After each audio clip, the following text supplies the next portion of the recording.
आसंता काली 28 तारीख रे भुवनेश्वर ठारे एक विराट मसाल शोभायात्रा हम यही आक्रोश को आखि आगे रखिकी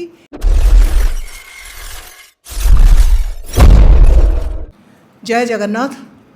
गत 16, 17, 18 स्वतंत्र अधिवेशन रे जो नारी शक्ति बंधन अधिनियम विधेयक खारेज है 18 तारीख भोट रे विरोधी मानकर जो महिला विरोधी आभिमुख्य तांकर जो षड्यंत्र रे संसद रे बिल काटकाइला ताकू नेकी महिलार जो आक्रोश तार सामना करा जाउची। वर्तमान प्रत्येक क्षेत्र रे विरोधी तार सामना करूचंती।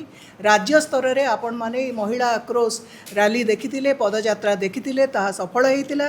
ताकू नेला परे आमे वर्तमान प्रत्येक जिल्ला रे जिला स्तर रे महिला आक्रोश सम्मेलन करिथिलु, जोथरे जिल्ला रे प्रत्येक वर्गर महिला मानकर आकुंठ समर्थन आमको मिलिथिला।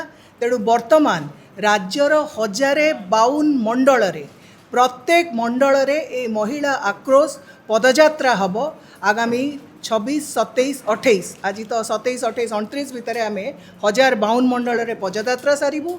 आसंता काली 28 तारीख रे भुवनेश्वर ठारे एक विराट मसाल शोभायात्रा हम यही आक्रोश को आखि आगे रखिकी विरोधी माने जो 33% रिजर्वेशन महिलांकर अधिकार को महिलांकर स्वाभिमान को उपरे जो से कुटारघात करिसेंती सेही आक्रोश रो शिकार आज से तल स्तर जाई होउचंती। ताकू ही नहीं कि सूचना आपन को दबार थिला। नारी माने आज्ञा ऑलरेडी जागृत हेई सारिलेणी।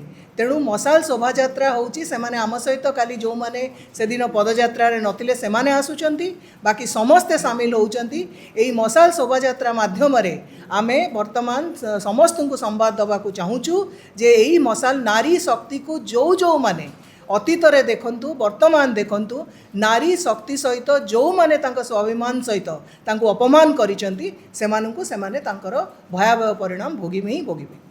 Welcome to exclusive Odisha. Like and subscribe for more videos.